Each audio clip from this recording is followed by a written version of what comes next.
Hello guys and welcome back to MS Tech Tutorials, and in today's video I'm going to be showing you guys how to play Berry Avenue RP in Roblox for the PS4 and PS5 versions of the game. So yeah, let's get started. So the first thing you guys are going to do is you're going to go to the search bar in the top right. You can see over there. Once you go into the search bar, just type in, make sure you're underneath experiences and not people. Okay, then type in Berry.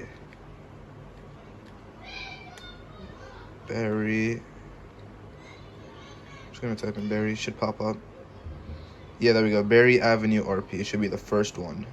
Make sure it's not the other fake ones. It should be the one with the most people. And yeah. So now once we log in order to actually start the game, you have to touch the touchpad, and then the start should come up. That box you see at the bottom, yeah, that should pop up, and yeah, now we're good to go. Now we are in Berry Avenue RP, and yeah, so that is it for the video. Thank you guys for watching. Make sure to give the video a thumbs up, subscribe to the channel, and have a great day.